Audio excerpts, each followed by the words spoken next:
Shall we start, madam, then? Sir. Start. Yeah. People are there, 74, 75. People are still joining. Yeah. Because they have to register and enter, alva, sir.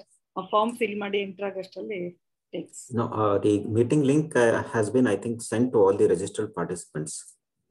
Registered. I think they have to join this. Yeah. Good evening, Sai Krishna Rao sir and my colleagues and participants. Today we have with us Mr. Krishna Rao, who is from Schneider Electric, who is going to deliver a webinar on living life powerfully and living the way that you love.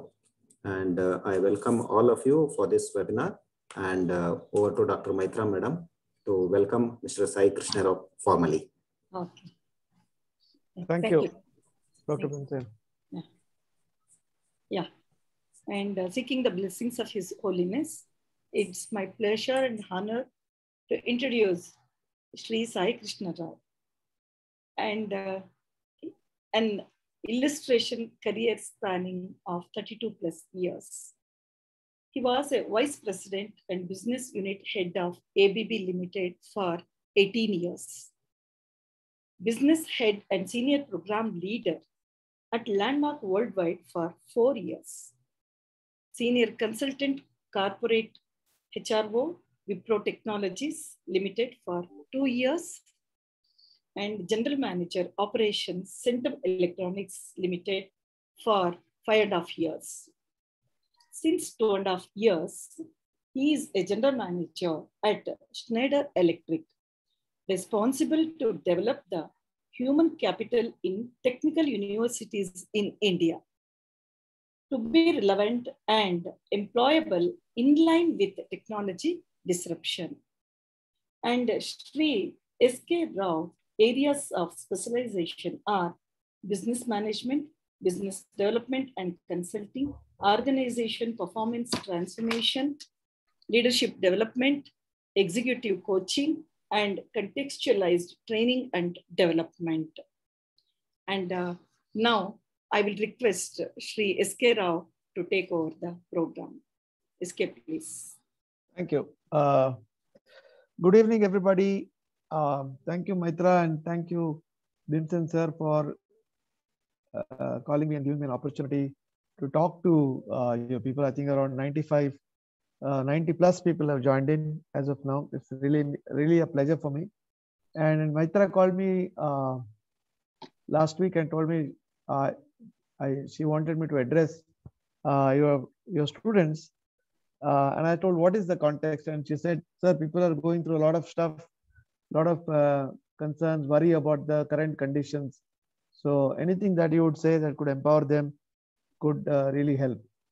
And immediately the thought came that for me was the statement called, if I could really talk about living life powerfully and living a life that you love, that could make a difference.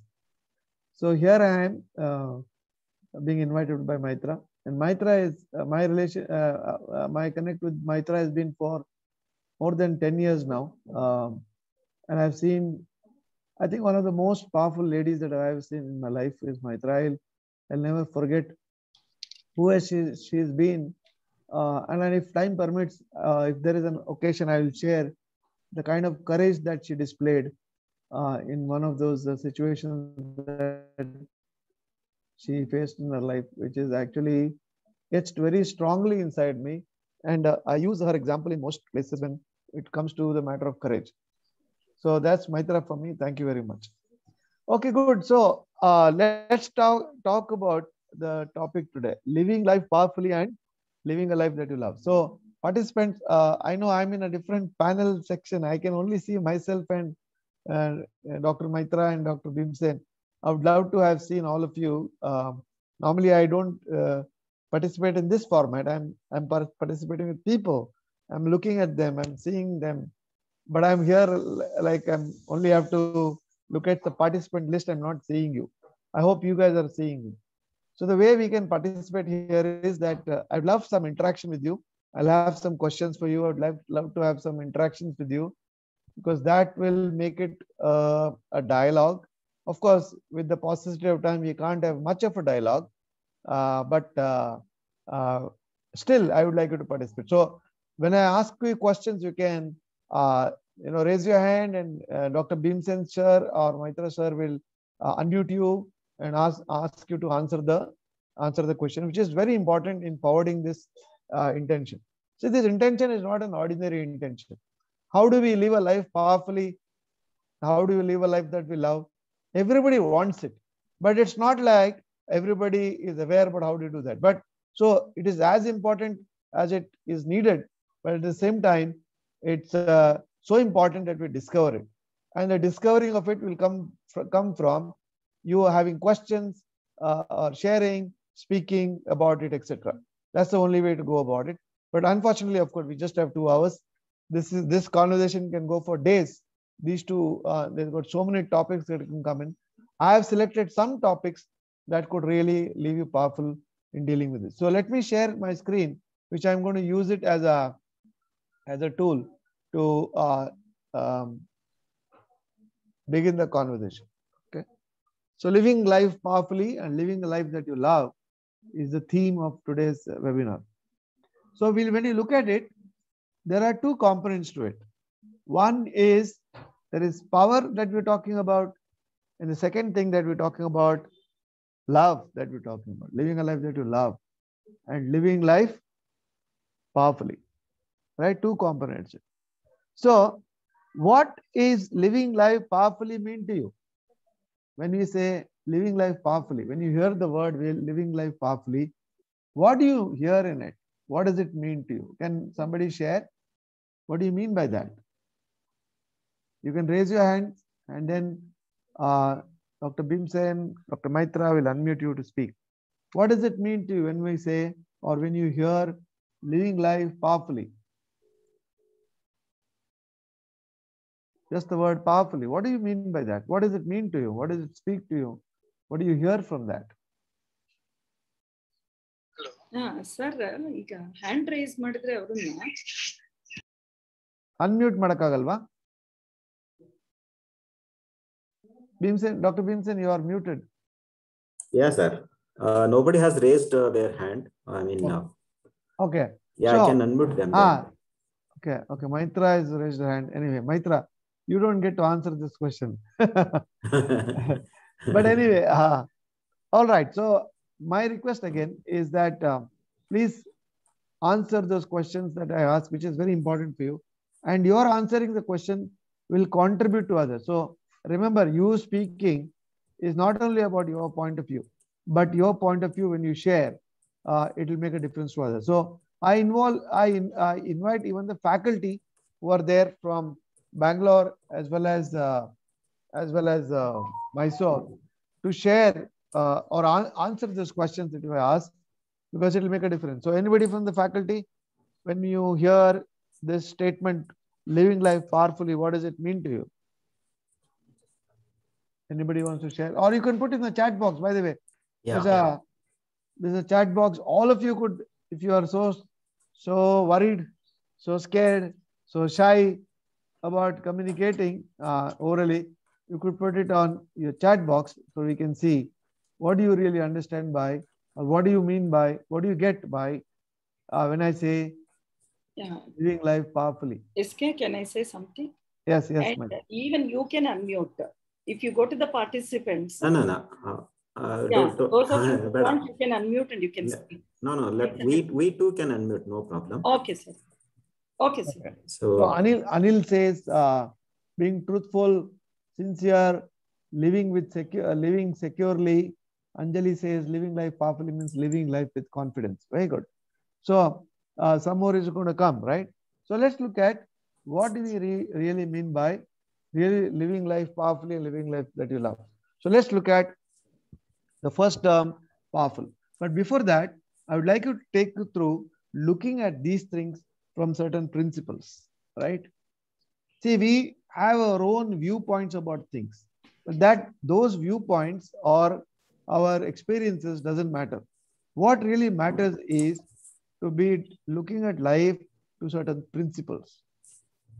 Life completely works under principles, right? And that's what is important to look at. What are some of the principles that runs our life? Okay.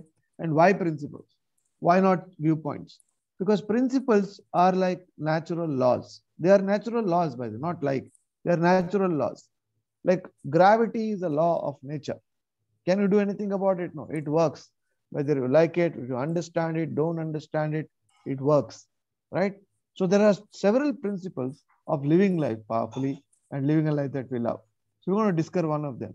So their principles are universal, they are timeless, they produce predictable outcomes. Whether you like, you can, this gravity, if you take an example of gravity, it's predictable that any part of the world you go, you will have 9.81 kg per second, gravity applying to anything, right?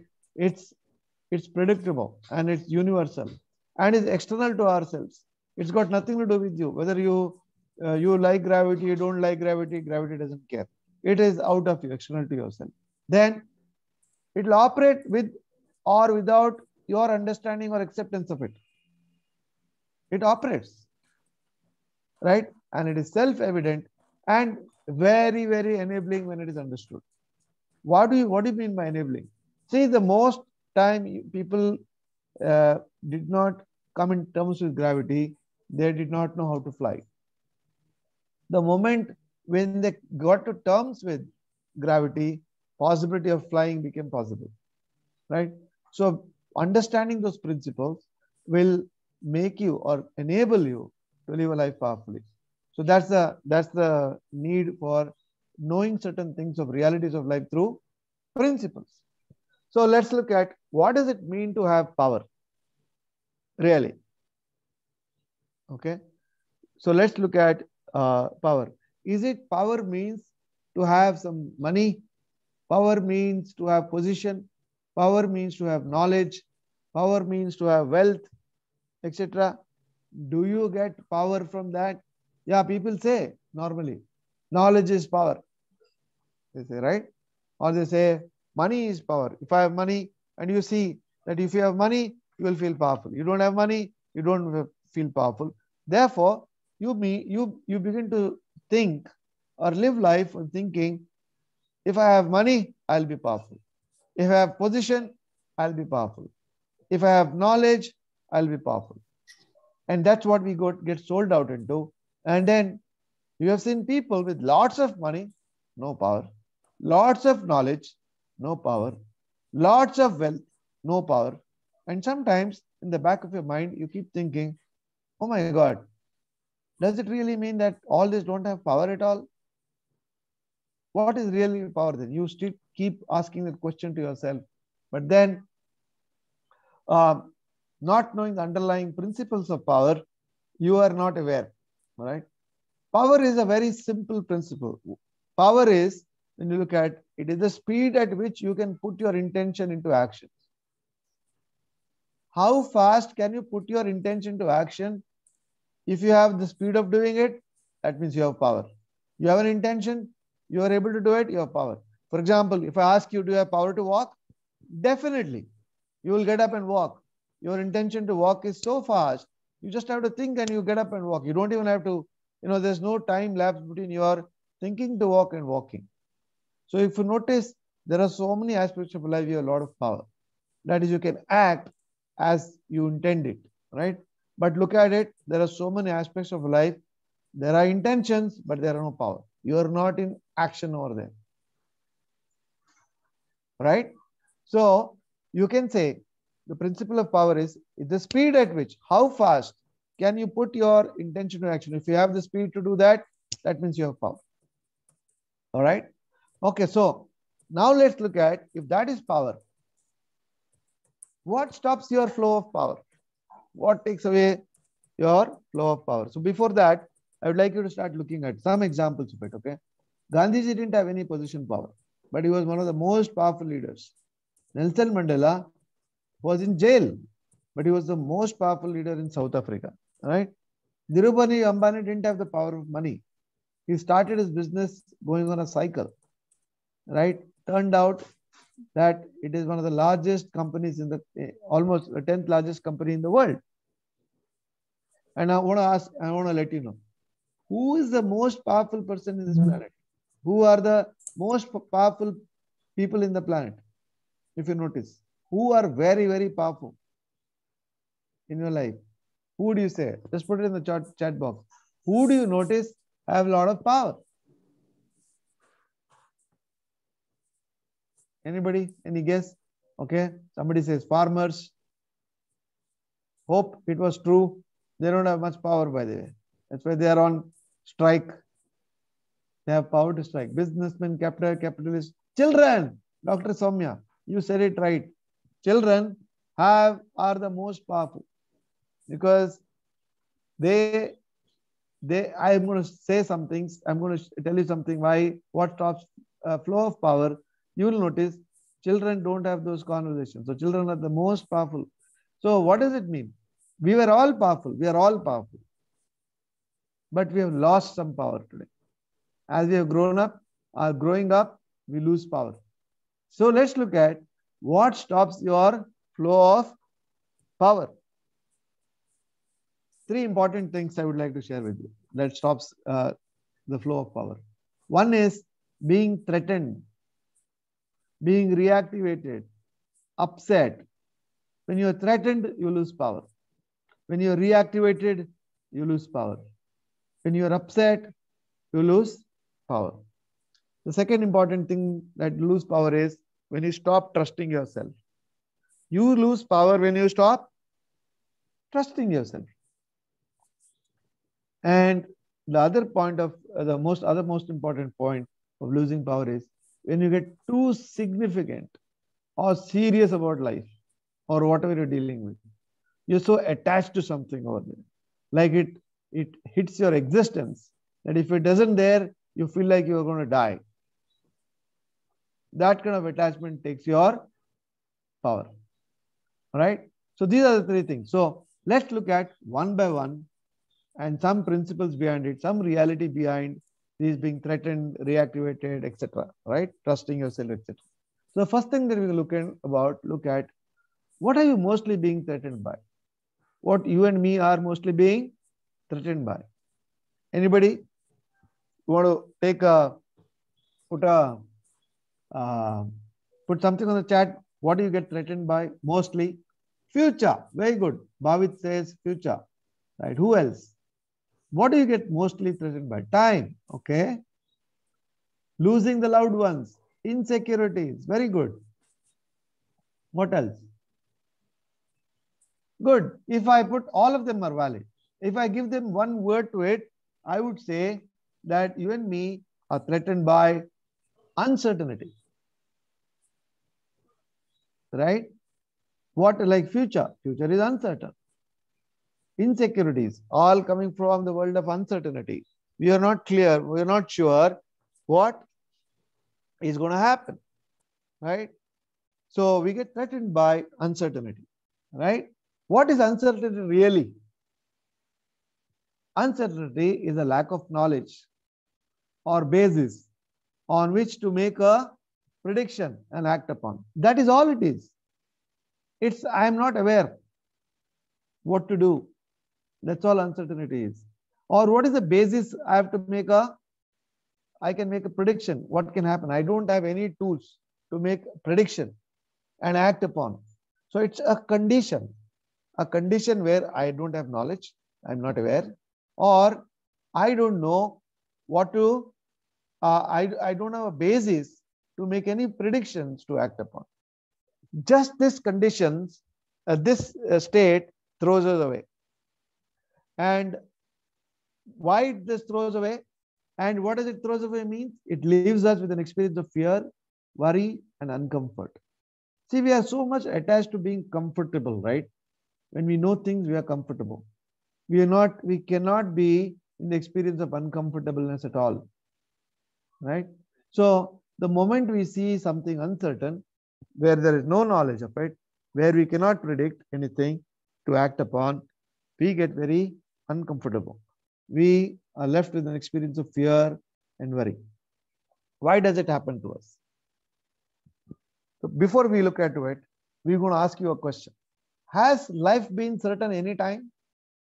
Has it been any time certain? Anybody wants to answer that? Has life been uncertain any time in your life? Some of you have lived. Very good. Aman says never. Absolutely. Anybody? Anybody wants to have another experience of it? That life has been certain any time in your life? If you love people, you don't need power. The dialogue Rajkumara. Oh God. Prashanta, very good. I love Dr. Rajkumar, okay? Okay, I know that's true. If you love people, you have power. Okay, you don't need power. You will get power from the love of people. All right, so life has been certain anytime? Never. Life has never been certain. Its life is always been uncertain. Your life, my life, everybody's life has always been certain. And right now it is uncertain. Anything can happen right now. This moment, anything can happen to you. You may feel safe right now inside your house, stable, everything looks like so cozy and nice, but anything can happen. It has never been certain. It has always been certain. So what are we doing then? We are living in an illusion of a certainty of life. We are looking for a certainty of life, not willing to get, not prepared to accept that life is uncertain. So we are going behind that kind of mirage. Jalamarichikantarla, mirage. We're going via mirage of life called to get certainty. Such futility of life that we keep on doing things to get certainty, forgetting that life or denying the uncertainty of life as is. Just like you denying gravity. See, today you have no problem with gravity. You never say today, okay, today I feel like gravity doesn't work and open the window and jump out, right? You never do that foolish thing at all. Why would you not do? You're clear, gravity works. But with uncertainty, you and me don't want to be clear, life is uncertain. Don't want to get that.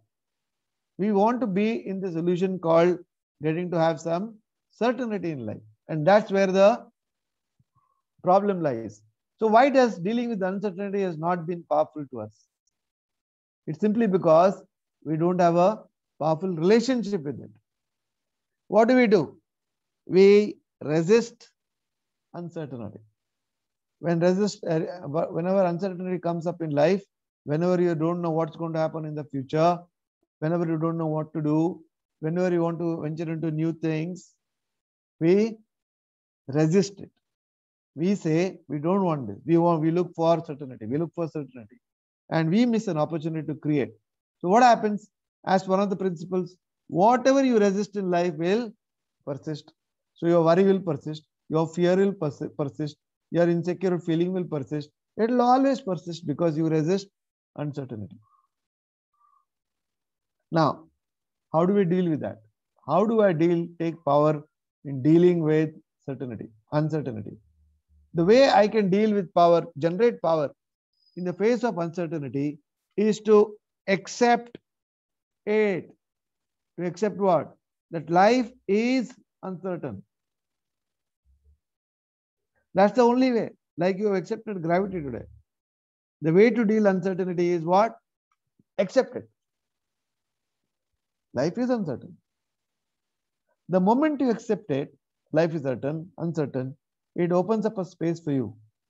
And it opens up a space for, so what? So what? Life is uncertain. So what? Life is uncertain. I get it. So what? You never questioned gravity. You said, so what? Gravity is there. So what? Therefore, you try to fly. And today, we have the longest flight from Bangalore to San Francisco. Non-stop. Because we accepted gravity. If we had not accepted gravity, flying wouldn't have been possible. So the moment you accept uncertainty in your life, everyday life, you will see the power that you'll have flowing through you. to deal with anything, because life is uncertain. There are no guarantees for you in life. What's going to be next moment? Nobody knows. What's going to happen tomorrow? Nobody knows. Stop living your life? No. Can you live a life? Yes. Why not? What can you do about your life? Anything. So what? Right. If you can live like this, accepting life is uncertain. What is possible for you? What will become possible for you when you accept the uncertainty of life? I'd like someone to share in the chat box. I would like to see what are you getting from this.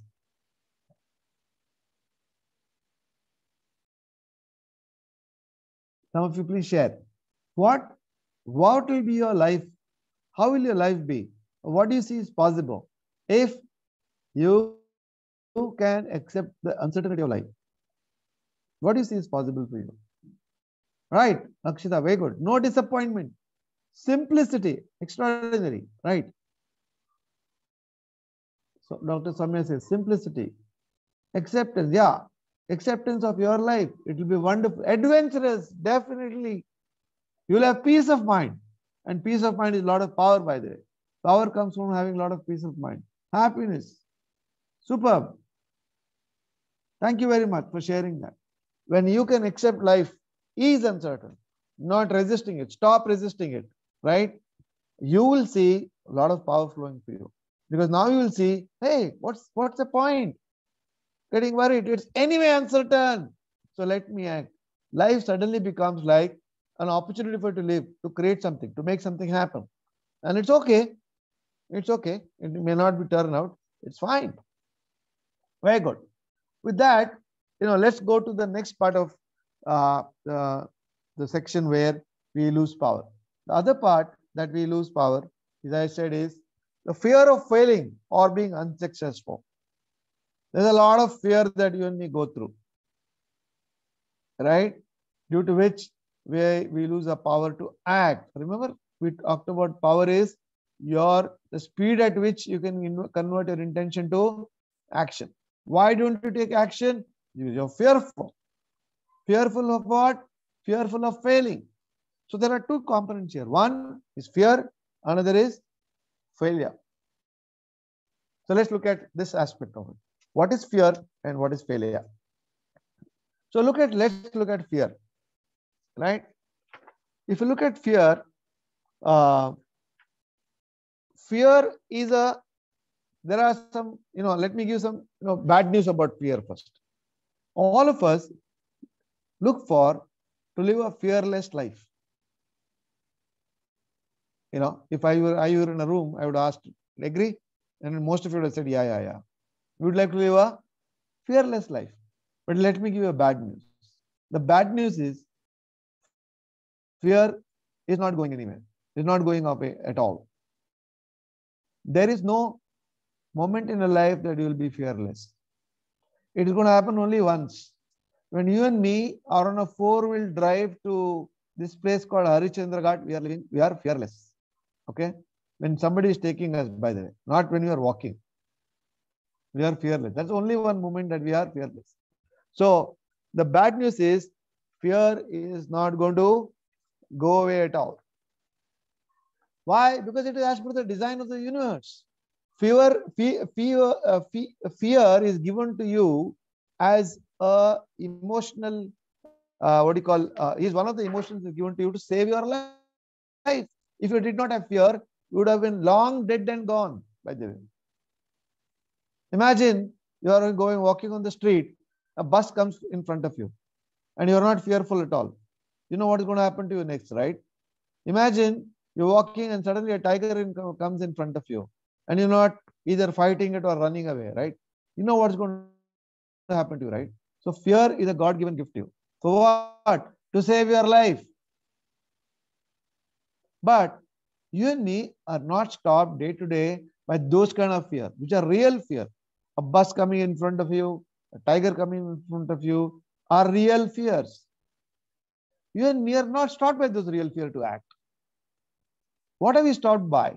We are stopped by unreal fear, which you don't even see. Most of the fears that you have are unreal. And you're not even aware that there is something called real fear and there's something called unreal fear. Fear of failing, fear of being rejected. A lot of those fears that you have, fear of not being accepted, fear of being judged, all are unreal fear. You won't take action just by, oh, somebody is going to judge me, somebody is going to ridicule me, somebody is going to not accept me. You won't take an action at all. But you won't know that that is unreal. That is not happened. What is the real fear is when a bus is in front of you, coming at 90 kilometer speed. That's real fear. And you better get out of the way. You can't show heroism in front of a bus coming in front of you.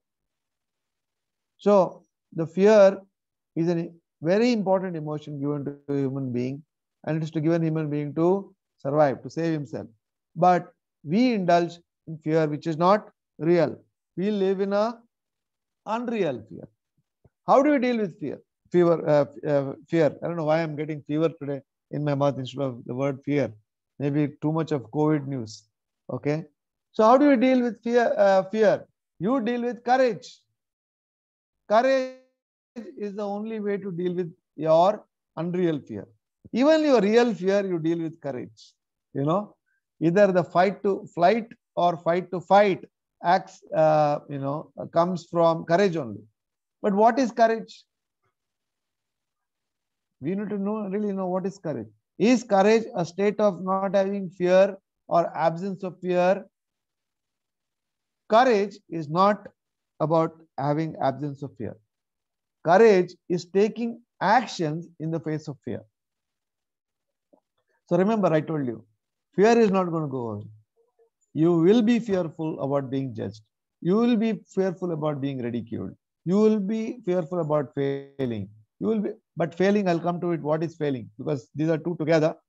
But you will be fearful about being looked down upon. You will be fearful about not being accepted. Right? But courage is not a state where all those fear will go away. Those fears will be there, but you taking an action in the face of fear is courage. That's what courage is. So how do you deal with fear? The only way to deal with fear is not looking for a experience of not having fear, but noticing your fear and taking an action in face of that. That is called being a courageous person. That is called courage. Okay. Now with that, let's look at the other aspect of it. The other aspect of it is what? Failure. Most of us are stopped by failure, but we have not distinguished what failure is really. What is really a failure? Can somebody put in chat what according to you is failure? What is failure according to you?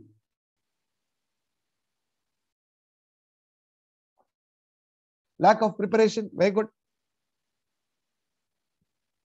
What else? What else is surrendering? Okay. Attempt to success, not accomplished. Okay, good. Not achieving your objective. Very good. So that is failure. Let's look at the failure aspect of it. Failure, it's the event or task that fails to produce a result. It's an event. Failure is, it's always related to an event. It's an event or a task that fails. When you take up something, the task will fail. When you take up, or if you create an event, the event will fail. This event may fail today. There could be a power shutdown and the whole event could be failed. Or you can take up a task and the task will fail. But do we live like that? We don't live like the task failed.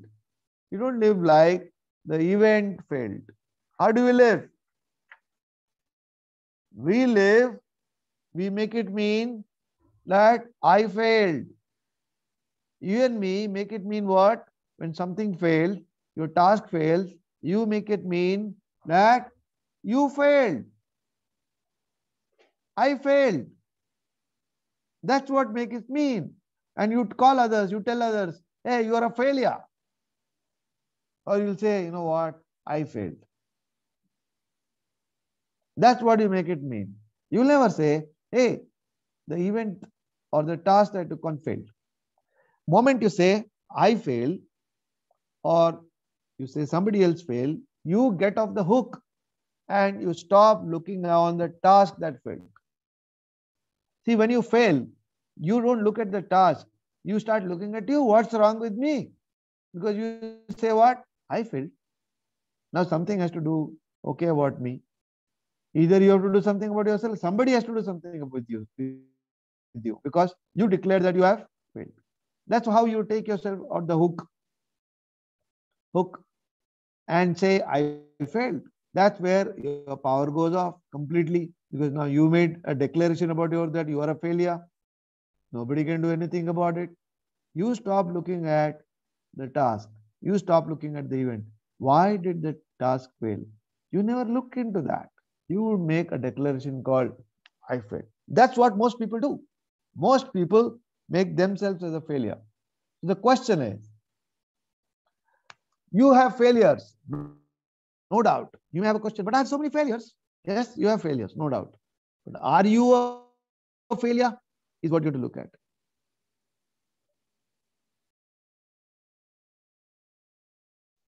I'm taking this moment actually to keep quiet for you to think that you have failures, no doubt. Are you a failure? If you are a failure, it should show me where did you fail? Where is that you are failing? You are not a failure. You have failures. Your tasks have failed, no doubt. Your events that you've taken have failed, no doubt. So that's about failure, right? And that's how you got to keep relationship with failure. The task fail or events fail. And if you're focused on the task, right, that failed, instead on you, what do you see is possible? If you look at your failures and stop focusing on yourself, what's wrong with me? What do I need to fix with me? Right?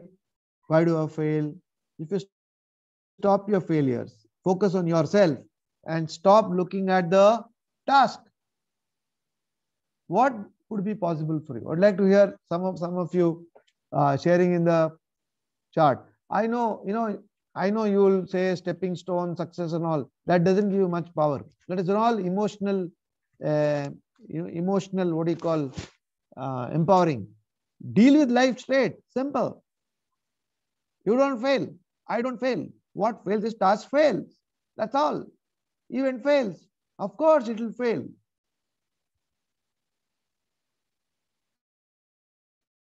What would be possible if you focus on the task instead of focusing on yourself when there are failures? What will become possible? Who would like to share? Just share on the chat. What do you see is possible for you if you focus on the task instead of on yourself? Yeah, Rigan says very beautifully, I'll get more skilled. I'll do the task again. Definitely. You look at what did not go right in doing the task. You will bring those things. You will make those corrections in the task so that it won't repeat in the future, right? I'll finally complete it. Yeah, I'll be in action. Yeah, you would be able to get better at it. Definitely. Awesome. I really loved some of you sharing that you really got that if you focus on the task and not in yourself, you will be good at it. You will be good at the task and you will learn more, you'll do better, you will eventually succeed or not. That's not important, but you will be in action. Somebody said, I will be in action, and you will be in action all the time. And that is having real power. Okay. So that is about failure, right? With that, we move to the next item, right? We talked about fear, we talked about failure. Now let's look at the next part. Why I don't have power or you don't have power.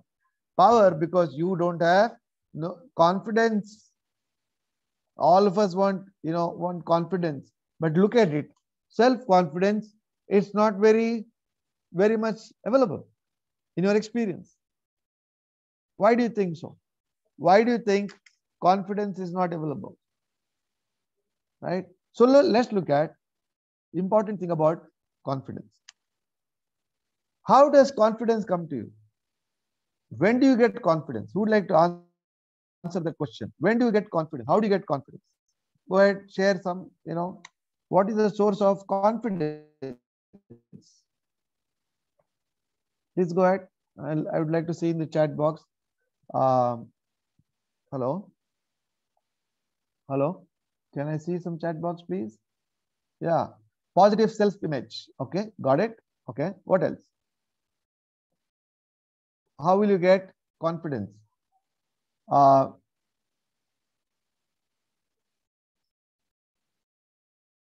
Okay, somebody says weird at 3 a.m. in the night I get confidence, but in the morning, in the chaos, it vanishes. Having the right kind of information, when you achieve something significant, achieving something, self-motivation, positive thoughts. Okay. Now, by the way, none of that is true. Here I would like to say that none of that is true. If you had knowledge, you have confidence, I will show you hundreds of people who have all the knowledge, degree, PhDs, doctorates in, from the best institutes like Harvard or Stanford, no confidence. Gandhiji, was an example, barrister from London. He came into the court, took 500 rupees from his first client and went to the court. He didn't have the confidence to stand in front of the judge and speak. He came out and gave that 500 rupees back to the client and said, no, I can't do this. No confidence. He was the best barrister. So, the secret of confidence, let's look at it. Right? This is real secret for you. Okay, you won't have heard it from most people, and I'm going to give you this.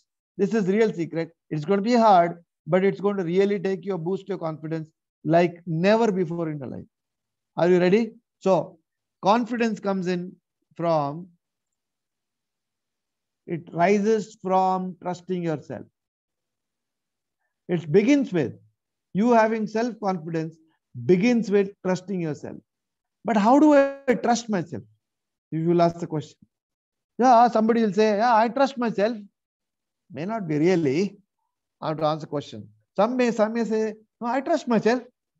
Some may say, how do I trust myself? Right? But those who say, you trust yourself, I really have a question for you. Really? Do you really trust yourself? What is the basis of which you trust yourself? The source of trusting yourself comes from you honoring your promises to yourself. The more you are able to honor the promises that you make you to yourself, I'm not even using the word of giving to others. The promises that you make to yourself, small promises. Every day you make promises to yourself. You honoring those promises to yourself gives you the self-confidence. Nothing else. You say that I'll get up and do this today. This morning, 5 o'clock, I'll get up and do this. Getting up and doing it. You say, I'll complete this today. Doing it.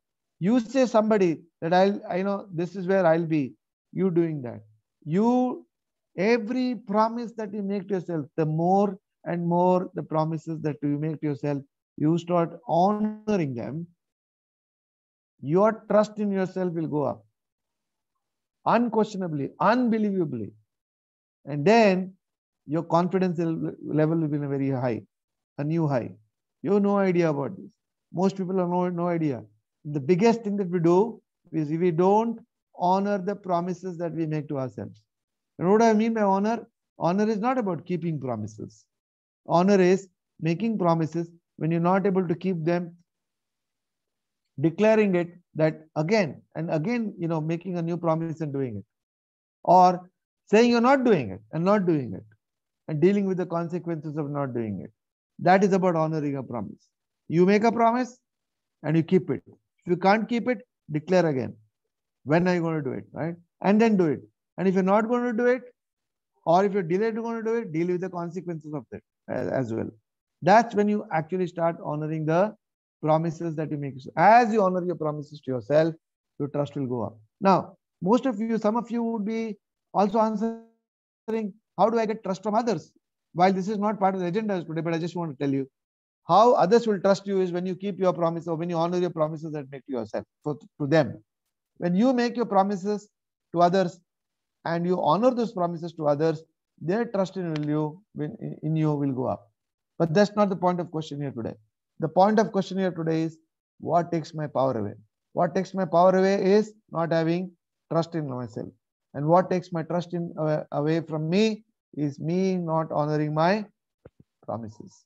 Now, the best gift I would say that you can give to yourself in your lifetime, the best gift, not a bungalow, not a gadi, not whatever that is, money, wealth and all that. The best gift you can give to yourself is you saying, I am reliable. If you have an experience called I am reliable, if I say something, I will do. If you have that experience,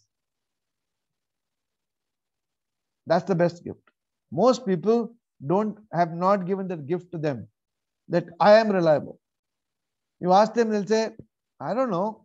And they don't know that the whole, the power of self-confidence is stolen because, or, taken away because they don't honor the promises that they make to themselves.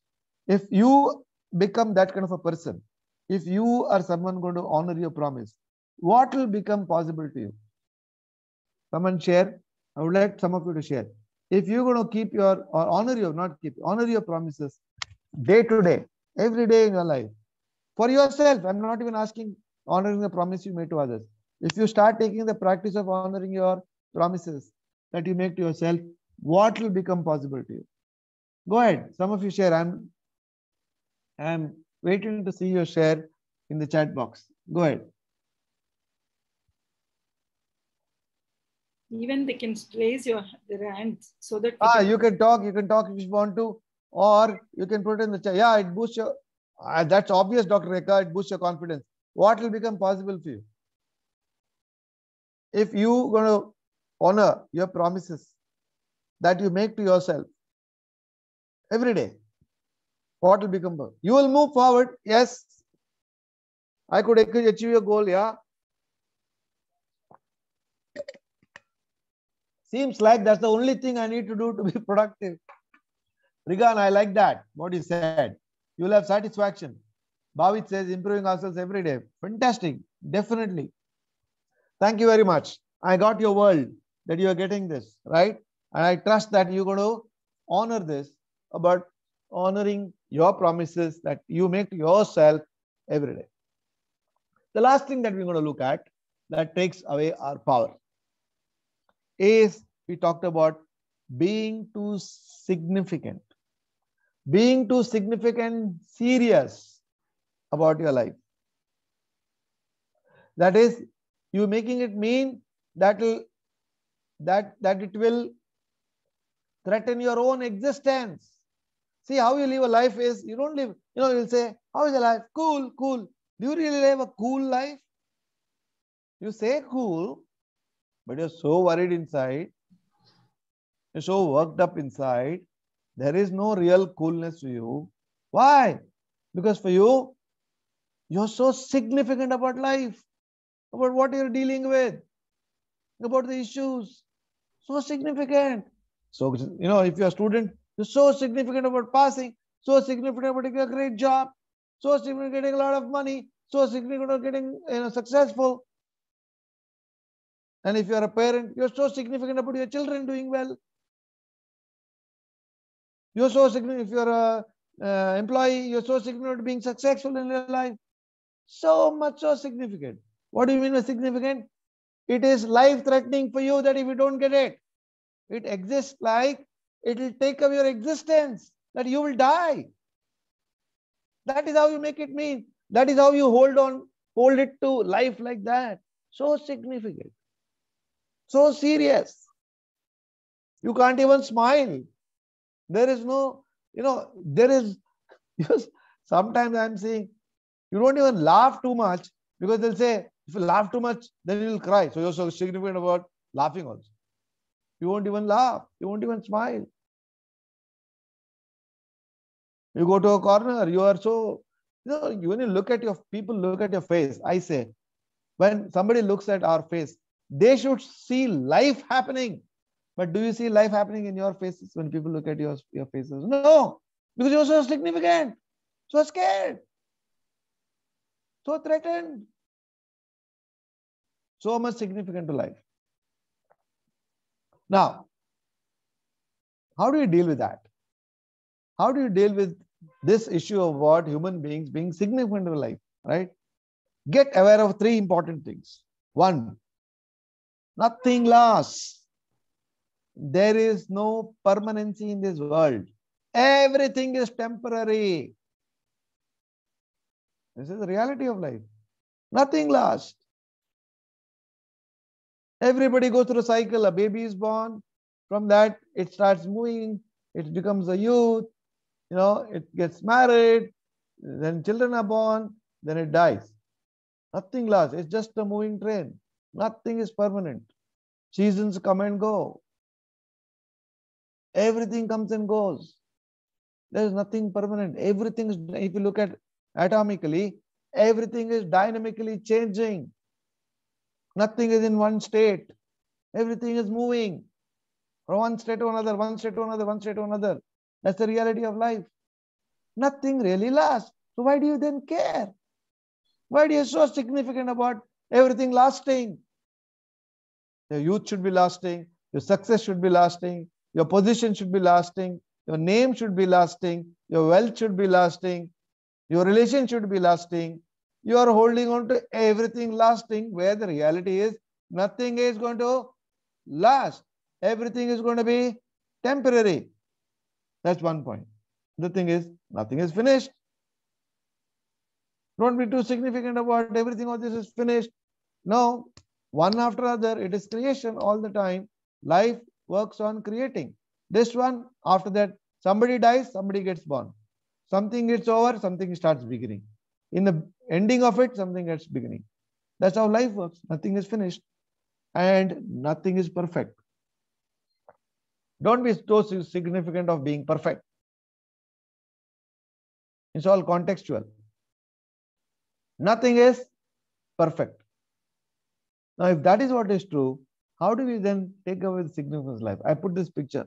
Look at those games children play. They are not significant of the games they play.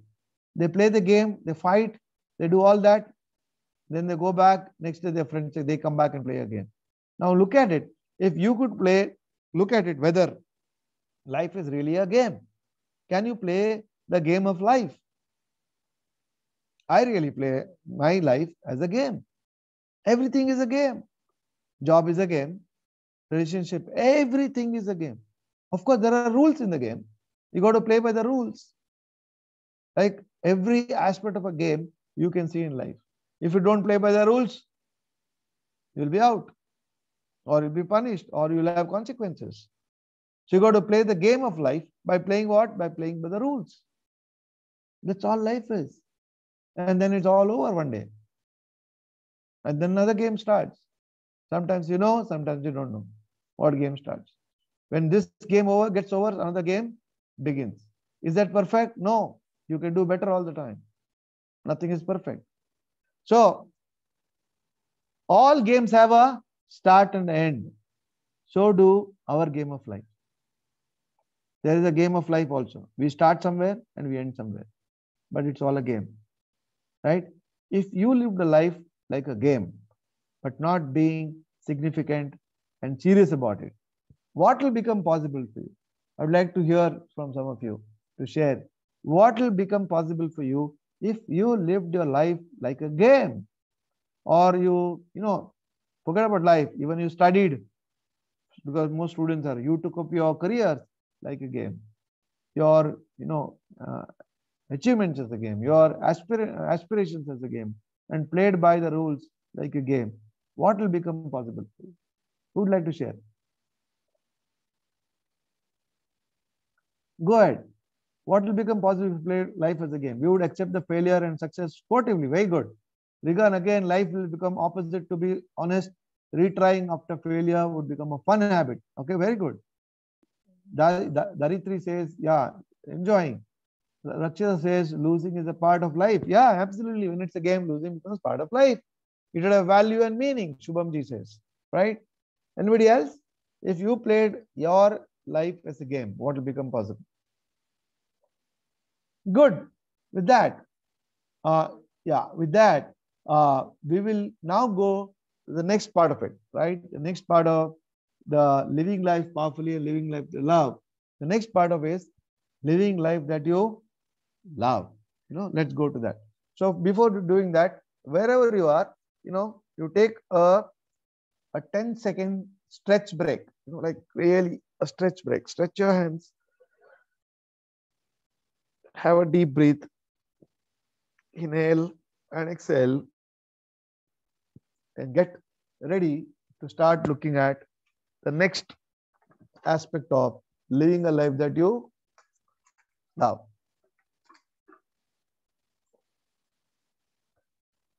Okay, let's now go to the section of living a life that you love.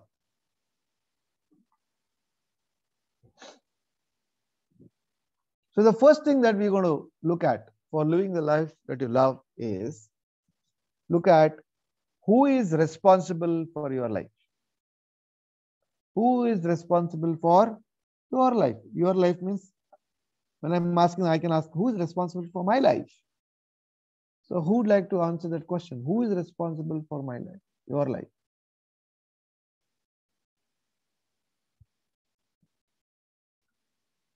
All right, Sanjana says, we are responsible for ourselves. Bhavi says, myself.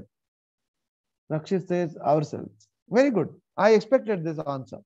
If you ask any human being, at least aware, most aware human beings, if you ask them, who is responsible for your life, right? They say what? I am responsible. Right? That's the right answer, by the way. Right? But do you live life like that? That I am responsible for my life? Do you really live like that? Do you experience like that?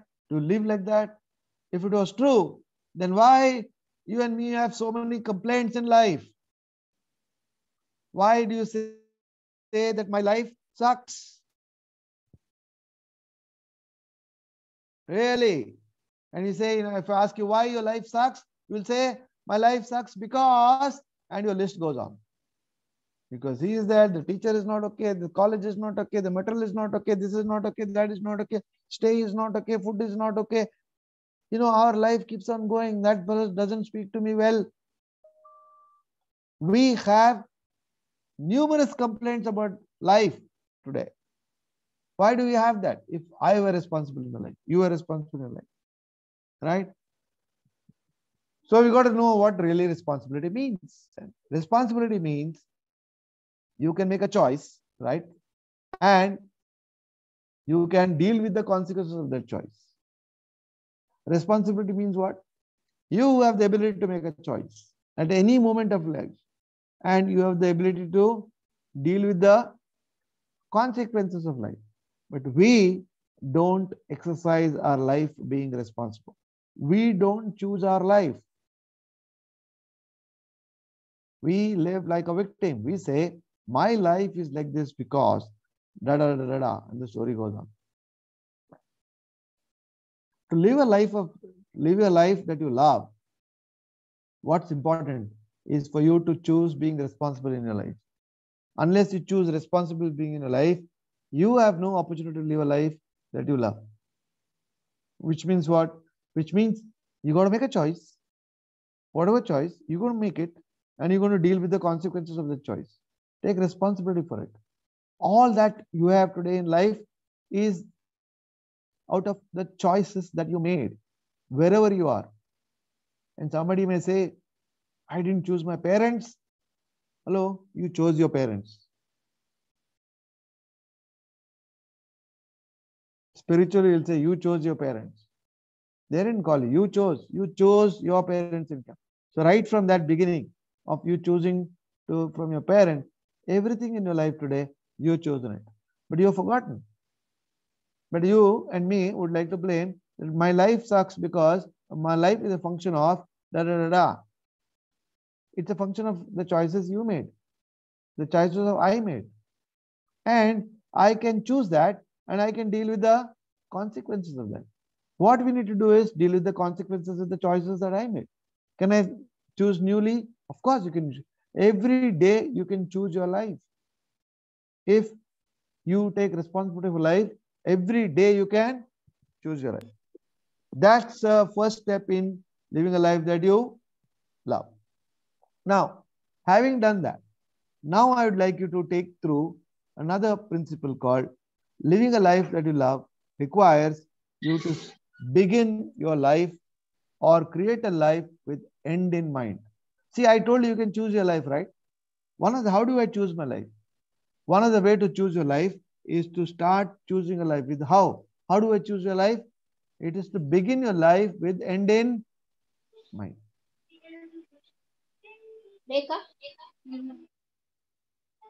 So let me take you through a small exercise, all of you, right? Wherever you are, I don't know how many 108 people are there on this call. Wherever you are, I'll do a small exercise with you right now. What I would like you to request you to do. Maitra, somebody's mic is on. We'll have to ask them to, or you can mute them. Okay.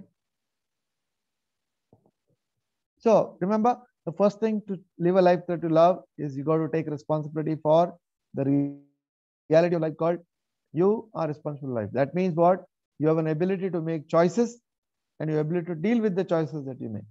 And today, whatever you have in your life is a function of the choices that you made in life. So stop all your complaints, put all your complaints down and deal with life from the choices that you made and correct it. Do whatever is needed required to make it right. You can do it. Nobody else can do it for you. Okay.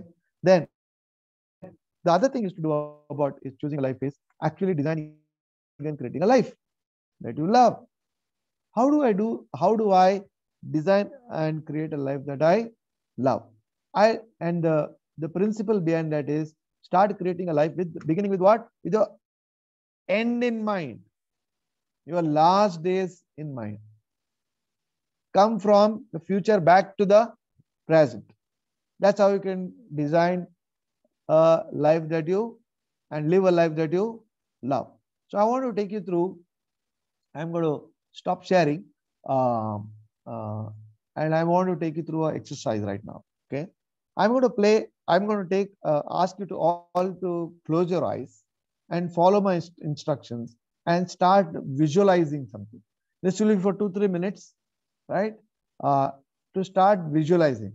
Before that, please have a pen and paper with you, a blank sheet of paper, right, or a book in front of you and keep it by the side. Don't do anything with that. Nothing to write right now. When I ask you to write, you can write.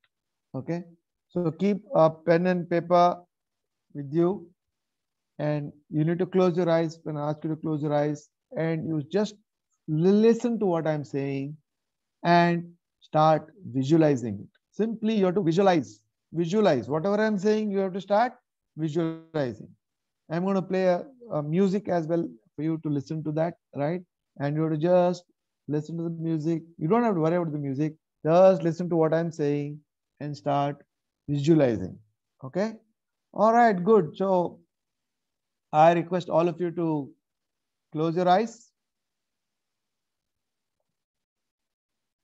and be ready to visualize to whatever I am saying.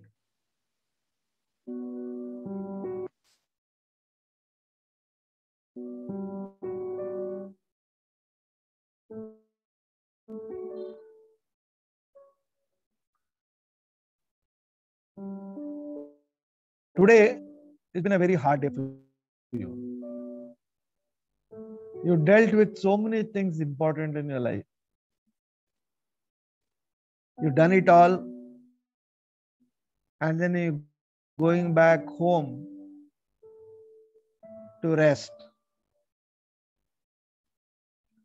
And you're walking in front of the street of your house. And there you can see in the distance where your house is. And you begin to notice that there are a lot of people outside your house. And you're suddenly concerned What's gone wrong? What happened in my house? And you start beginning to walk faster, and you reach your house, and you'll see more people out there. You can see your uncles, you can see your friends, you can see your relatives, all gathered of out and filled in the house. You manage to somehow get past them and go and see them. Get past and go and see in the hall. In the hall, you see that somebody is laid down on the floor and people are crying around that person. You're curious to know what happened. Then you go and see, stand in front of that body that is in the ground, and you see that is you. You get shocked. You can't believe that is you, your body on the ground. And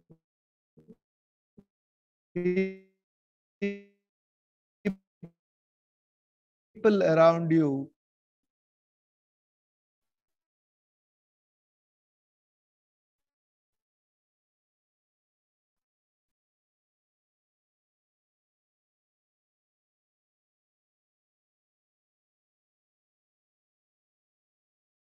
are sad. They're expressing the grief.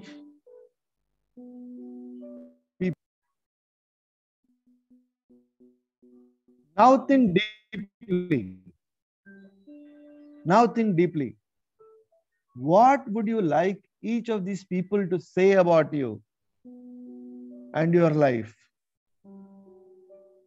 What kind of a son? What kind of a daughter? What kind of a cousin?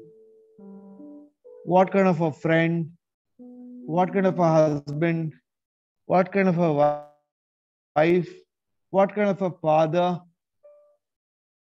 Or what kind of a mother would you like their words to reflect? What kind of a colleague that you would like your colleagues to share about you? What character would you like them to have seen in you? What contributions, what achievements would you want them to remember about you? Look carefully at the people around you. What difference would you like to have made in their lives?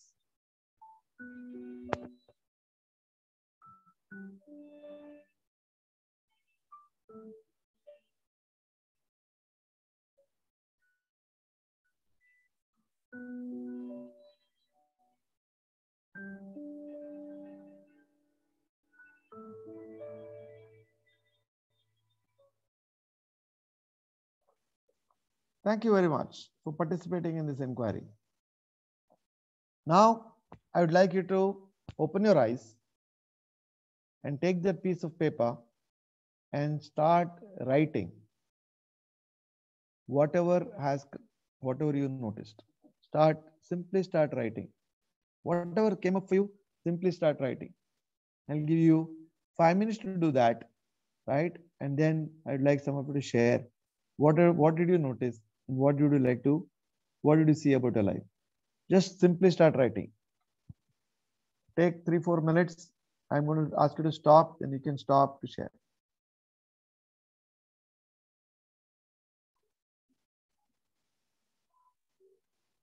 Yes, Anjali, it is normal to have cried in session.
Start writing whatever comes for you. What do you want your parents to talk about you? What do you want your friends to tell about you? What achievements have been made? What contributions have been made by you? What do you want people to remember you for? What character of yours you want them to remember about you? What difference have you made in their lives?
Okay. Thank you very much. I would like some of you to share. You can raise your hand. Regan is saying, I want nothing but else but my parents, my younger sister, be proud of me. Sure, I want, one second, I'm not proud of me. I want to be, sure, I want to be rich, fund orphanages, have fun with my friends. But when I think of what if I can have only one thing, that is, wish that my parents and sister feel happy. Okay, got it. You're beginning to see something. Very good. Who else? Yeah, somebody is asking, you can leave at 5:30, no problem. Yeah, you can leave. I got Modaka, Basappa says, I got a clear picture of my duty. Somebody would like to, come on, unmute your mic and share. What do you see can your life be about? Worthy of your life? Hands we can unmute. If you raise your hands, we can unmute. Come on, here's the opportunity to deal with one of the distinctions called fear of being unsuccessful, right? What will people think of you? Let it go. Take the courage. Right now, you can apply what you learned. Taking the courage. Dr. Vinay, yeah, go ahead, share, Dr. Vinay. I have contributed anything to the society. Okay. Okay, say that once again. I have contributed anything to the society apart from the family. So you want to contribute to the society? What I have contributed is anything meaningfully? I don't know. You're asking me a question or you are saying you want to? I wanted. You want to contribute meaningful to the society. That's what you see. Yeah. Your life beacon about. Yeah, very good. Anjali, I wish that people close to me would find me very helpful. Okay, very good. I got that. You're going to take on helping people around you. Anjali, you can expand. Your life can not only be about your people around you. It could be the world around you. You can expand. See, most of you, you can start looking at expanding your life. Expanding your life beyond what you think. Not people around you, your mother, your sister. Yeah, important. But there's a world contribution. World, you can contribute to the world. Leave a legacy. Think beyond your own, group. Come out of it. Expand yourself. Can your life be about that?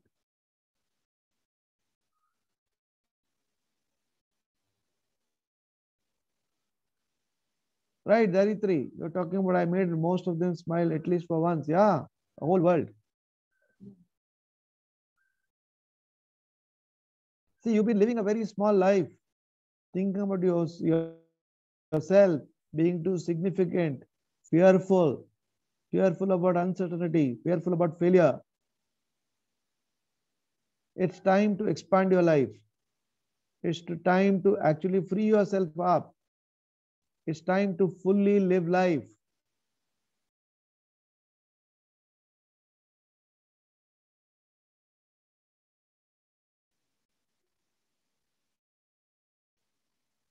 The game is going to end anyway.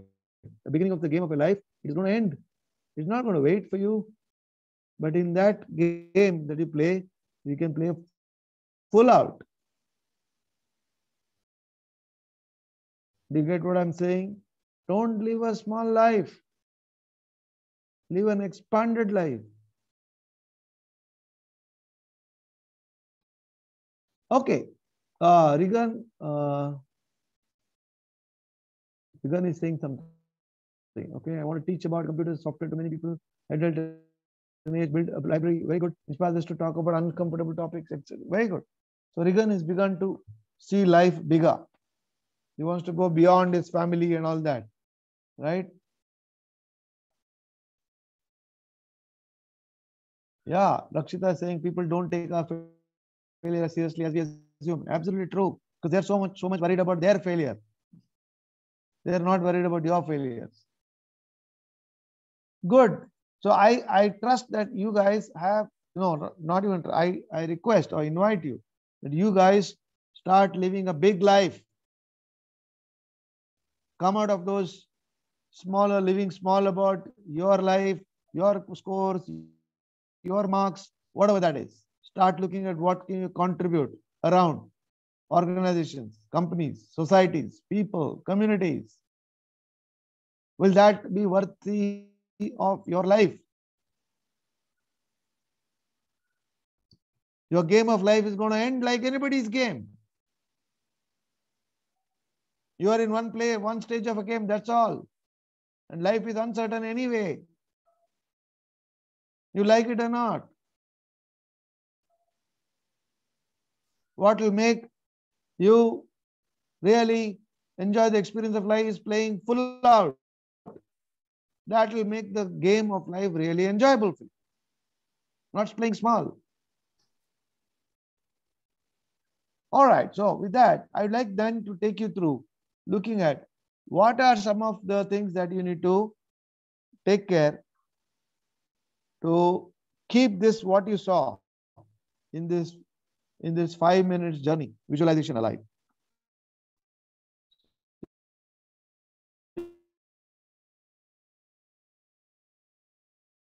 You're going to start looking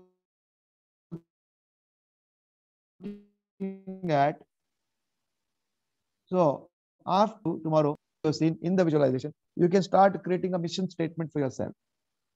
What can your life be about? My mission statement is people and organizations, right, living a life that matters. Living a life that matters to them. That's why I accepted Maitra's invitation. For me, it's an opportunity that 100 of you live a life that matters to you. I said, okay, let me create that with them. And that's what I do. I keep empowering and enabling people and organizations to fulfill what? Fulfill what really matters to them. So that's my mission. You can create your own mission statement. What can you be? Your life be about. And the second thing you do is visualize it in every aspect of your life. See what it looks like if I am living a life, like for example, if I take my example, empowering and enabling people and organization to fulfill what matters to me, what matters to them, right? Then I will look at how can I empower and enable my children? How can I empower and enable my wife? How can I empower and enable my organization? How can I empower and enable my friends? To fulfill what? To fulfill what matters. So you, whatever you make it as a mission statement or a purpose statement of your life, you visualize it in every aspect of your life. See what it looks like. Capture that in your own way and have a display of that in your study or workplace. You can make a picture, you can make a painting, you could collect other pictures, put it on a newspaper, in a white paper. And that should, when you look at it, you should call you and say, this is what I'm creating. This is what the vision I'm creating out of the purpose that I am. Share that with your nearest and dearest one so that they can start relating to you as that new person. Don't keep it on your head. If you want to make a difference in people's life, tell them, you know what, from today onwards, my life is about making a difference to you. My life is making you happy, making you powerful, or you being accomplished in life. Or if you are in an organization, telling, you know what, from now on, my life is about our organization winning. I'm talking to the faculty. JSS College being one of the best universities in the world. My life is going to be about that. If you have that, share that. Let the principal know. Let the directors know. Let people around you know. Don't be scared about it. Remember, you're not going to fail. The task may fail. But if you focus on the task, you can keep correcting it and you can accomplish that task. You're not going to fail. There's nothing to fear about this. Then create milestones. Review them often. You can say by end of this year, this is what I would have done. By next year, this is what I would have done. Create milestones. Review of them. And whenever you find that you're not in track, it will happen, I'm sure. I'm telling you. 200% I'm telling you. You will not do anything to fulfill on your mission or vision. Don't make yourself wrong. The moment you do see that you're not doing anything, come back to track. Take another action. Take a next action without making yourself wrong. And take support. Take support from your parents, teachers, coaches, friends. Take support. This is what it requires to create a structure to live a life that you love. Living a life powerfully and living a life that you love does not come easy. Though everybody wants it, it does not come easy. You got to be responsible for the realities of the world, operate from that. You got to put some structures and operate from that. It is not going to be easy. It's simple, but it's not easy. You have lived a certain way of life, fine. Now, if you have seen something really powerful, then start choosing that life. Take actions consistent with that life. And start experiencing life newly. And then you will die. But your life will be worth lived. It's going to be a big life. It's not going to be a teeny meeny life about yourself or 4 people around you. It'll be a full-sized life.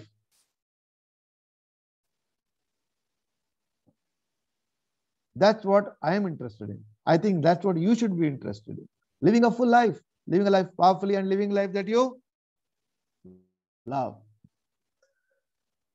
Okay, I think we have come to the end of the session. I didn't know that I'll do it so fast, probably because there was no communication. I only had to look at the chat box. Okay, I have not done this before. Really, I'm telling you, for the first time, not listening to the people, I'm going bankrupt. It's like, but today is my first time experience. Even when I do seminars online, I make people speak because I love people. I love connecting to them. Love listening to them.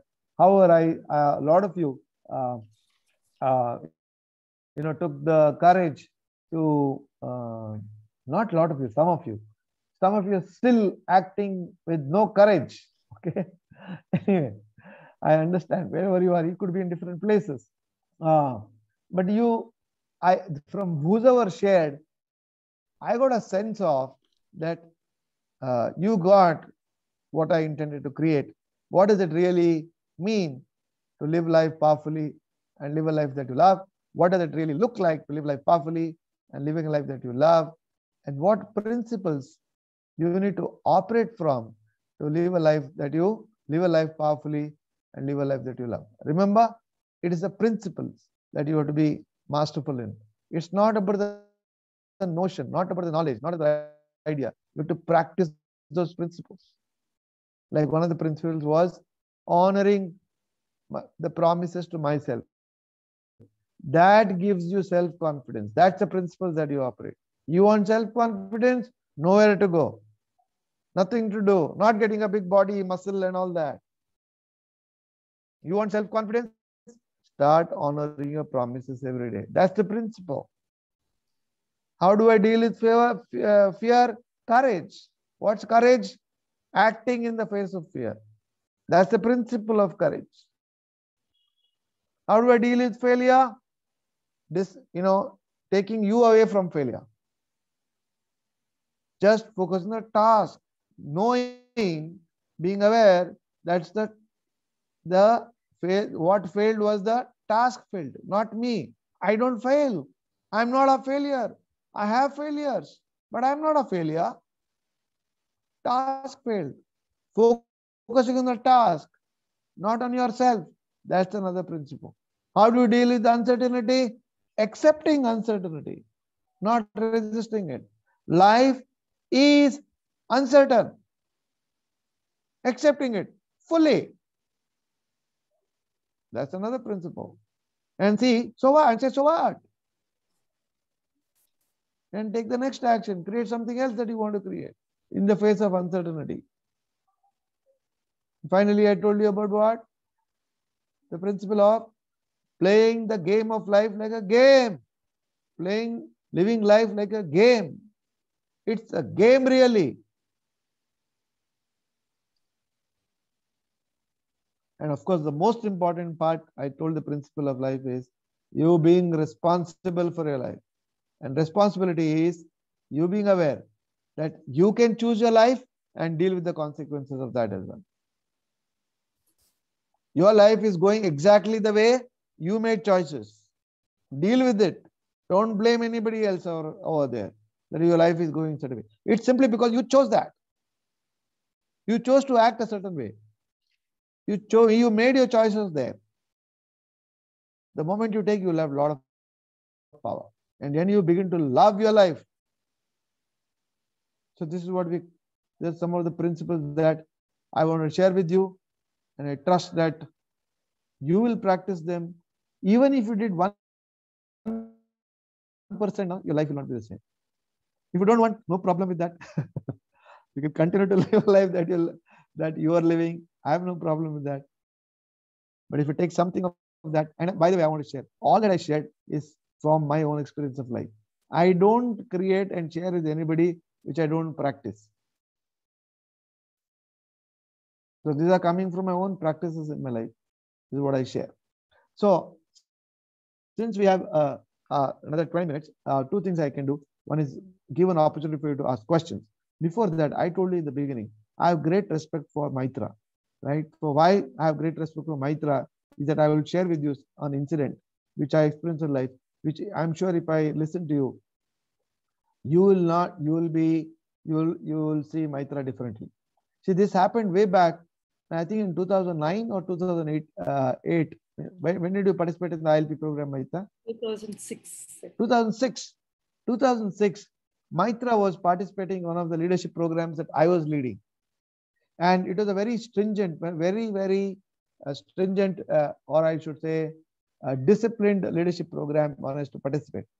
One of the conditions of participating in this leadership program was it is a 6 month program. And the participants cannot miss the weekends. There are 4 weekends in the program. The weekends are a Saturday and Sunday. Saturday starts at 9 in the morning, goes up to 11 in the night, and Sunday starts at 9 in the morning, goes up to 7 o'clock in the evening. If they miss the weekend, they are out of the program, 6 months program. And it was the second weekend of the program that Maitra was wanted to participate. So it is on a Saturday, Sunday, and Monday, Maitra calls me and says, SK, and she calls me SK. She says, SK, I have an issue. I said, what's the issue? She says, I have been diagnosed with breast cancer. I said, okay. She said, but I want to participate in the program, the weekend program, Saturday, Sunday. I said, Maitra, that's fine. I got your commitment, but you need to first take care of your health. Deal with that first, then we'll see. Don't worry about it. She says, no, I have given a word that I will be on this weekend. I said, okay, Maitra, let's see what happens. And Maitra goes to her doctor at Ramaya. And she tells the doctor, you know what? You diagnosed I got cancer. I got that. No problem. Do whatever you want to do with it. But Saturday morning, I have to attend a program. Doctor is shocked. What are you talking? You have cancer and you're telling you want to attend a program. She says, yeah, that's what, because I said my life will go the way I said. I've given a word there, I have to go. So you have time from Monday to Friday or do what you want to do. By the time they did the diagnosis, hospital admission, everything, it was Friday morning. And Friday afternoon, Maitra is supposed to be operated. They decided to take away one part of the the body such that she is freed up from the cancer. Right? And 3 o'clock in the afternoon on Friday, she gets operated. And her brothers calls me at 6 o'clock in the evening and tell him, one of her brother is also a professor at BMS College of Engineering. He's a professor in mechanical engineering. He calls me and says, SK, Maitra wants to come tomorrow. She's got one request. I said, what's the request? She cannot come dressed in formal. She will come in hospital dress. So that is a deviation to the program. I said, God save you. Why are you talking about she coming? It's okay. She doesn't have to do this program this time. I'll see if there's some exception can be given to her. Let her take rest. She says, SK, I've tried to convince Maitra, but Maitra is not agreeable. Maitra will come tomorrow morning. This is only a deviation. Can you accept it? I said, okay, no problem. And then 2 of her brothers, next day, Saturday morning, there were some 120 participants. And the day before, I could get calls from the participants and saying, sir, I have this issue, that issue, I'll be delayed, and all that. And I'm listening to them and telling them, no, you cannot do this. You got to come on time and you cannot miss this session or that session or whatever. That's the rule of the program. At 9 o'clock in the morning sharp, Maitra comes along with the brothers, and the brothers holding that, I don't know the terminology for that, where they're the drips that they give, the bottles they hang, that stand, the stand. In the stand with the drip that is to be given, injected to her. She walks into the classroom, and I had prepared a bed in the rear of the classroom so she can lie down and listen. But Maitra says, no, I want to sit in the first row. So she sits in the first row at 9 o'clock in the morning on Saturday morning with the stand next to her, and she attends the class. And she goes on to attend till 11 o'clock in the night. No questions, being there, listening, participating.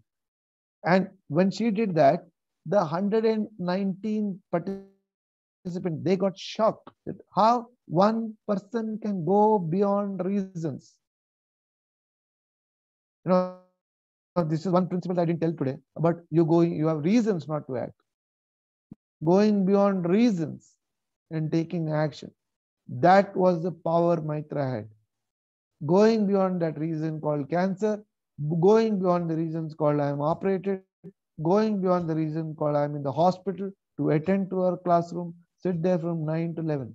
And the next day she asked, SK, I'll be 1 hour late because I have to get the dressing done by the doctor. So she came at 10 the next day because she had to get a dressing done, and she was there till 7 o'clock in the evening. That is who Maitra is for me. And that is what I wanted to know. That is who Maitra is for you.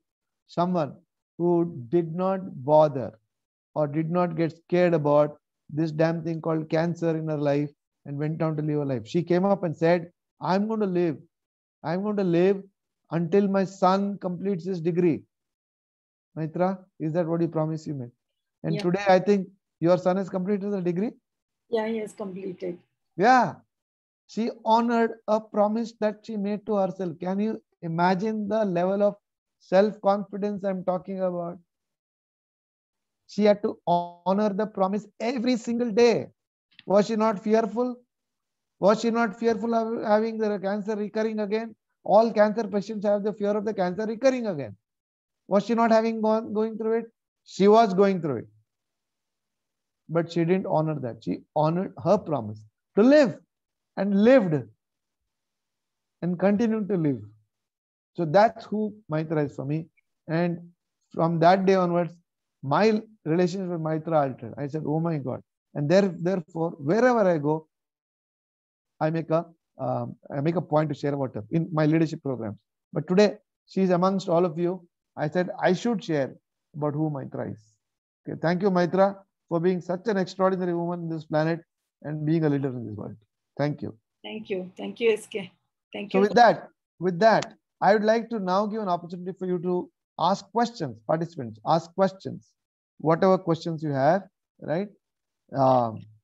We have another 15 minutes to do that, right? Please ask questions, any questions in whatever we created or spoke about in the last 1 hour, 45 minutes. Even if anybody is interested to converse with SK, you can raise your hand. You can raise your hand, yeah. You can raise your hand and you can put a question on the chat. How to sleep early at night? By sleeping. Honoring your promise. How to sleep early at night? Okay, I think you may be sleeping late at night. It's been a practice, right? The first day, like tonight, if you want to sleep at, say, 10:30, 11 p.m., go to sleep. You may not fall asleep. No problem with that. Close your eyes. Go to sleep. Your body is such a powerful instrument. You have no idea. It will support you. It wants you to sleep well, right? Now, some of the practices, you have to have an early dinner, 8 o'clock, 9 o'clock maximum, say, have your dinner, right? Have, another thing is, start reading a nice book, a pleasant book or whatever, right? Which will give you some joy, something like that, or deeper understanding of things. Take a book like that, right? One of the things they say is if you watch your screen, it creates a lot before you sleep. It creates a sense of daylight for your body, and it becomes difficult for the body to sleep. So maybe what I would recommend is switch off your mobiles or any screen watching at 10 o'clock, right? 1 hour before you sleep, and start reading a book or whatever, or listening to a music, whatever. If you want to do meditation, you can do that. You know, there are different ways to actually develop that sense. And then you go to sleep at 11 o'clock. It's a matter of 1 day, 2 day, 3 day, 4 day, the body will start aligning to it. And after that, you will be surprised. You like it or not, 11 o'clock, you'll fall so sleepy that you'll go to sleep. But remember, the underlying principle there is you honor the promise that you made. That's it. Okay? Honor the promise and you will see magic happening there. Very good. Let me see what are the questions. No try, Rigan. There is nothing called try. Either you do it or you don't do it. Try is a very wait a minute. I'm not able to. Okay, I'll make it big. Now I can see the screen. So let me see what are the questions. Yeah, how to be consistent in any work which I am lacking every day. Modak Basappa asked this question. Okay, good. How to be consistent. One of the things is, in my experience, I want to say, you have to love consistency. You don't love consistency. See if you can love consistency. Why? Because consistency gives you the desired results. Not wanting results, you will not get results. You got to be consistent. See, if you want to have a, I'm taking an example of having a great body. You got to be consistent in your gym every day. Only then you will have a great body coming in. So those results that I'm talking about, no matter what, good, having great marks, or having some deep study of something, or great health, great body, everything comes in the world of consistency only. So you got to love consistency. Now, how do I keep consistency? First is, again I say, you got to make a clear determination, but called, I'm going to honor my promises. That's not enough. You want to keep structures. So suppose I'm giving an example. You say that I have to get up early at 6 o'clock in the morning. You'll have to keep your alarm. Definitely. That's one structure. But you know that you are reliably, you will set up the alarm. Then what are you going to do? You're going to tell your friend, your buddy, your parent, your mother, your father. You can tell them, look, if I go to sleep at 6 o'clock, come and wake me up. And they'll say, but you still don't wake. You can empower them. Tell you throw a bucket of water on me, so I wake up. So there are different ways you can empower yourself, empower your environment to make you honor your word. And when they do it, don't fight with them. Remember, they made you to honor that, and then keep doing it. As you start doing those things, you will start beginning to see the benefit. Once you get the taste of the benefit, you will not want to leave it. It's just like the tiger tasting the blood of a human being. It doesn't want to leave again. It's like that. Once you taste the experience of the benefit that you're getting by being consistency, you will start doing it automatically. That is what has been my experience about. The primary thing is honor your word, and then love consistency. Okay. Who else? What is the other questions? Get rid of guilt and regrets after bad decisions. Oh, good. That is very simple. You know why you are feeling guilty and regretful about a decision? Simply because you are unwilling to take responsibility for that. You are saying in that area, maybe I did this because something. Not true. You made a choice. You're not telling the truth to yourself. I made that choice. I did this, or I did not do this. Very simple, straight. If you tell yourself, I did this, I did not do this. The moment you choose, moment you take responsibility for the choices that you made, your guilt will disappear. Guilt is a drama that we human beings do, not to take responsibility for our life. I'm sorry to use the word drama. Don't get offended by the word when I say drama. But that is true. Acting, not being true to ourselves is drama, right? Guilt is a function of not being true to ourselves. The moment you start acknowledging or taking responsibility for what you did and what you did not do, guilt disappears. You will have a lot of power to do what is required in the future. Now, past has happened, you can't do nothing about it, but future is in your hands, right? Now, having completed the past by taking responsibility, from now on, you can start taking actions to create a new future. That's what I would like to say. Okay. Thank you very much for that wonderful question. What else? How good is overthinking? How good is overthinking? Not at all good. Obvious, isn't it? Analysis makes you paralysis. Now, but you got to look at, why do you overthink? Is it coming out of fear of failure, or is it coming from the concerns of doing it right? That is, you want to be perfect, right? Or you don't want to be ridiculed. You don't want others to blame you. It's all in the same domain. You're not, it's either in the domain of uncertainty or in the domain of failure or fear. One of the three domains. Look for notice. Those areas you're overthinking is simply because one of this, you're a grip of one of these. And if you notice which of the grip you are, apply the principle. If it's uncertainty, apply the principle. It is going to be uncertain. Nothing to do about it. If it is fear, apply courage. And if it's okay to fail, right? Because you don't fail, task will fail, definitely, right? And deal with life.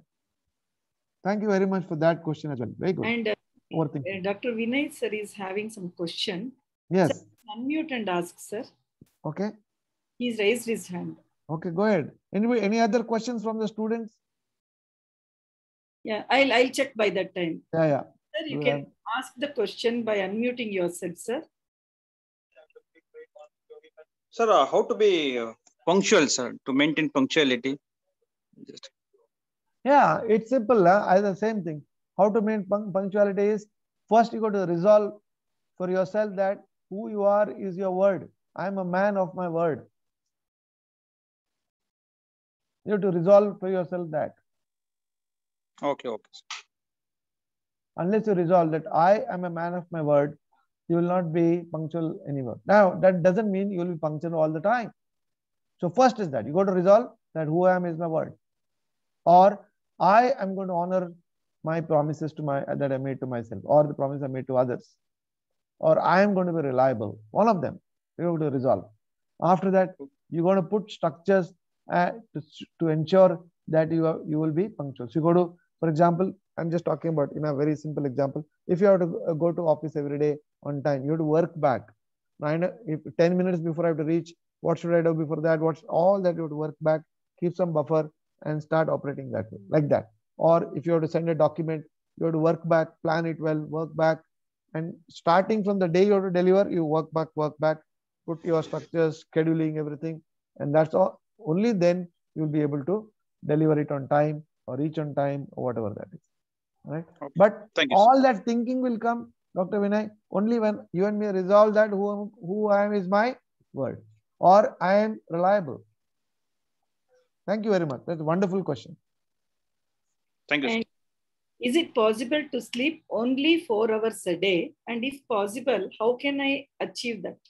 I don't know why you want to sleep 4 hours a day. I have heard Sadhguru saying 6 hours, 4 hours is okay. But I have seen doctors are saying you should have minimum 6 hours. What is important for you is for you to decide how many hours of sleep will really give you the rest. You should feel rested enough. If it is 4 hours a day, feel you rested enough, you feel very powerful the whole day, no problem with that, right? Yogis do that. But if you are not doing any yogas or any of that, you want good rest to your body. Because one thing is, Anjali, one is you want to be awake is different. You also have to be responsible for your body. You have responsibility for the body to take care. If the body wants more rest, then you have to give that body that rest, right? So you have to make the right choice, looking at what is really works for you and honor that. All right. Thank you. Thank you, Anjali. Thank you. And is any students, do you have any other questions? Yeah. I feel sometimes fulfilling a promise, how to go overcome it. Very good. See, when you make a promise, right, the stress comes from not having an empowering context around that promise, right? Suppose you make a promise to yourself that I will get up every day and go to do yoga or whatever. Why is it for? It is for great health. So great health becomes a empowering context. So when you have an empowering context for what you're doing, you will not be stressed. Of course, sometimes you will have 10 things to do in the same day, right?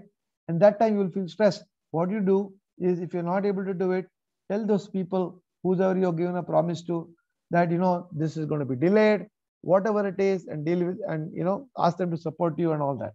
That is the way to deal with your stress. If it is about yourself, you made up 10 things promise, you're not able to do it, it's okay. You can tell yourself, okay, I'll not do this today, I'll do that tomorrow, whatever. But look and see if you can have an empowering context for everything that you do. Even your work, if you're working, what is the context of my working here? I am here to do, say, build a student fraternity for this part of the country, right? Or giving education. Or if you're studying, the empowering context could be, I'm in actually learning about this science. discovering about this science, right? Whatever science you're learning, I'm discovering. It's not about getting some marks and passing number. That is true. That is one of the outcome of it. But having an empowering context that really makes you feel so good about doing it. That if it is missing, you will have stress, right? But if you don't, another thing is planning it well. If you plan your time, schedules well, you will be less stressed. So that's what I would like to say in brief. Thank you very much for that question. Modak. Okay. Who else? Anybody else? Any other question? Okay, we got 2 minutes to close. So I think we come to the end of it, and I want to thank everybody for giving us an opportunity. Maitra, if you, according to you, if you have anything to, as per the agenda, anything to share, you can go ahead and do that. Thank you very much. Okay, thank you. And sir, Vinay sir, can you come on video, sir? 1 second. Yeah. Yes, sir. And thank you, Vinay sir. Your question actually has given us insight to be punctual. Thank you for that, sir. And thank you, students. And your questions actually has given everyone, okay, an insight to be and to act. Okay, thank you. And by being in the session, empowering ourselves with a lot of freedom to be and freedom to act, with the principles to live the game of life. And we all know the games are designed to win. And to win the game, what SK created the principles. By following that, even we can win our life. And now we are about to complete the program by presenting the vote of thanks. Before that, Maitra, one. Okay. Anaga has a question saying, I'm sensitive. What do you do? Anaga, very good. If you're sensitive, you're a human being. You are not a robot. You should know. Okay. Now, sensitive means you are able to sense what's happening in the world. Very good. But you may be dealing with some irritations, worry, fear, and all. Talk to somebody, and that can help you. But being sensitive, it is not bad. Okay, being sensitive is good. For me, somebody sensitive means he or she is a true human being. Okay. Thank you. Go ahead, Maitra. Yeah. And we are about to complete the program by presenting the vote of thanks. On behalf of JSS Mahavidyapita Mysore and JSS Academy of Technical Education Bangalore, firstly, I would like to acknowledge a kind-hearted, great human being committed for contribution to the society, Shri Sai Krishna Rao, for our invitation to empower us. SK, thank you so much for making a difference to our institute. Thank you so much, my brother. Thank you. Thank you. Thank you, Maitra. Thank you, Dr. Vinay. Thank you, thank you, Dr. Sumukh. And thank you, Dr. The Dean. Yeah, Dr. Bhimsen. Thank you very much. We look forward to meeting you all again in person. Okay. Wish you a great life. Definitely, sir. Yeah, thank you so much. Bye-bye. We request you to address offline to our students. Yes, I will do that. Thank you very much. Now, our guiding force, Joint Director, Dr. Mahadeva Swami, sir. We have invited our JD sir to be in the program because of some other meeting. He couldn't join. And thank you very much, sir. Thank you very much. And now I'm going to thank our beloved principal. Without his support, we would have not conducted the program. I thank you very much for your timely support, sir. Thank you. Thank you, Mrutyunjay, sir. And now I would like to thank our Dean Academics, Dr. Bhimsen, sir. And he supported me a lot in bringing and executing the program. Thank you very much. And now I'm going to thank our HOD, Dr. Vinay, sir. Without his support and the continuous monitoring, this program would have not been conducted. Thank you very much, sir. Thank you, madam. Thank you. And I would like to acknowledge all the parents who are the part of this program. Thank you very much for trusting your kids and being a part of the program. Thank you very much. And I thank all our faculties, the staff members, teaching and non-teaching, for being a part of the program. Thank you very much. And now I want to acknowledge all the students who are the part of this program. And thank you very much for a part of this program. And also, I would like to acknowledge all the interested people who participated in this program. Thank you very much for making this program a successful one. And now I would like to acknowledge the Dr. Ravindra sir and his son, Dr. Sumuk. He connected us through the platform of Zoom. Thank you very much, sir. Thank you so much, ma'am. Thank you so much. Thank you one and all who supported directly and indirectly in having this program. Thank you very much. One question, madam, on this. Sir? Yes. So I can just message, float your email address for students in case they have got any. Yeah. That would be better. Then I thought like if you don't feel. No. I will send it. I will send my email address. Very good. In the chat box, you can just send so that I can.